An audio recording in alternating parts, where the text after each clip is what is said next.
In one of the worst performances so far this season, Reading were able to come away with just a 1-0 defeat at the Hawthorns. Join me as we go ahead and review Reading's 1-0 loss away at West Brom.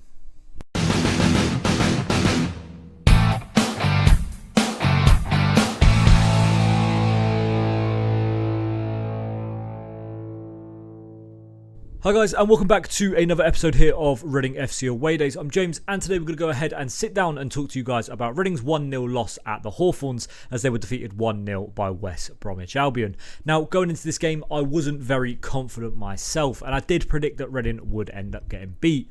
But the way that I thought we would get beat would be a lot different. I spoke in the video about how Reading's defence were the ones that were going to let us down.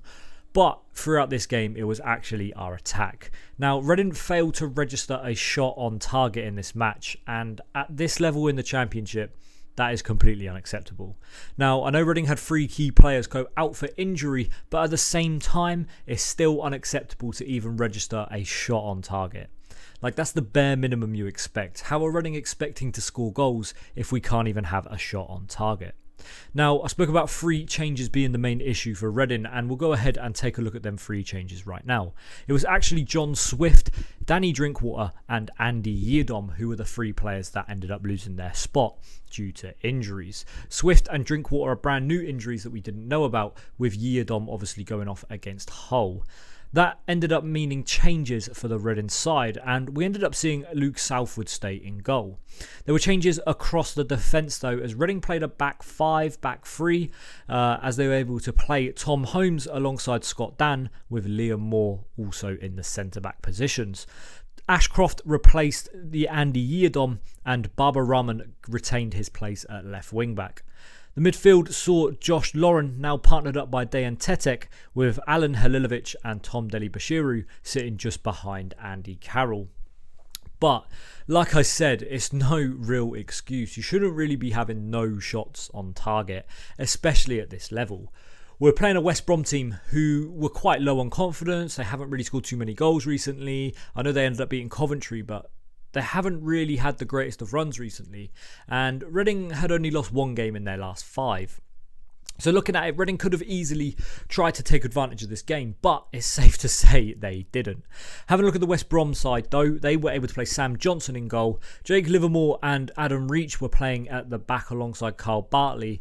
Again, this is according to BBC Sports, so if any of this is inaccurate, my apologies. I wasn't able to be at the game as I had work, but I did end up listening from work at around the 20th minute. Darnell Furlong and Gardner Hickman were the 2 wing-backs, with Malumbi and Alex Moa in the midfield. And we had Callum Robinson and Carlan Grant sitting just behind Jordan Hugill, who started up front. So, you know, they had 3 strikers playing against this Reading side. And like I said in the preview, I really thought it was going to be Reading's defence that let us down and not the attack. Obviously, I was expecting John Swift to play. I was expecting the more creative players to come back in the side, like Ovie Ejaria, who was recently recovering from an injury. I thought we would... Obviously, we had Halilovic and we had Tom Deli-Bashiru. They played, but with John Swift, such a big difference is made when he's not in the side.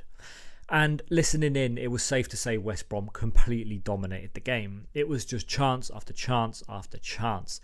Constantly listening to West Brom doing this and West Brom doing that really did put me off from listening. But I didn't. We ended up getting absolutely smashed, and we only came away with a 1-0 defeat. Now, that's a credit to Luke Southwood in goal. That's a credit to the defenders as well. Now, Panovic did end up trying to change the game as well with his substitutions. He actually ended up changing formation. We saw Liam Moore coming off. He came off for George Puskas, which obviously meant we were going for 2 up top. And we also saw Junior Hoylett come onto the pitch for Dejan Tetek. So we tried to go more attacking, but it's safe to say it didn't really work. Not registering a shot on target is absolutely disgraceful. And, you know, West Brom should have won by more. Andy Carroll was able to make an absolutely fantastic clearance off a line in what was maybe one of the best ever goal line clearances. It's one of the best that I've ever seen. He was in the goal and he was able to head the ball out from inside the goal, and he was able to get out. Like, fair play to Carroll. Multiple times where West Brom were hitting the post, the chances were just going wide. Callum Robinson, Carlan Grant and Jordan Hugill were just menaces up front for the Reading defence, and yeah, we really weren't able to contend. But we finally broke down in the 62nd minute when Callum Robinson was able to put the ball in the back of the net after Carlan Grant was able to set him up. Reading were able to go into the break 0-0, but, you know, it was coming. It was coming at some point, and, you know, we didn't really stand a chance at all in the game. Listen, looking back, you can see commentary from different sides. You can see everything, and Reading didn't really have a chance. Like, every single thing you see, it's just West Brom all over them. Back-to-back championship wins now for them, as they've gone ahead and now closed the gap on Bournemouth to 3 points. For Reading, though, we are now dropped down a place in 21st, and we're only 2 points away from Peterborough now.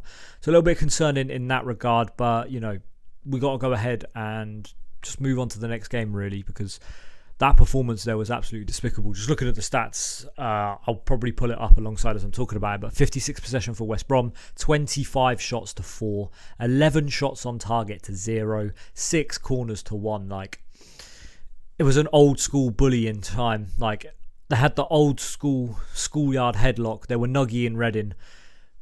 They were swirling them, putting their head down the toilet and flushing it, mate, because at the end of the day, Reading did not look like even threatening the goal. So yeah, that's sadly that. But that's going to do it for today's video, guys. Tell me what you thought about the game. Tell me if you were at the game and tell me what you think about it. Tell me whether you're Pauno in or out as well. For me, I don't know at the minute. I'll have to see how he does in this last little run up to Christmas. That's going to be it for today's video though, guys. Hopefully you've all enjoyed it. I'll see you guys in the next one. See you then.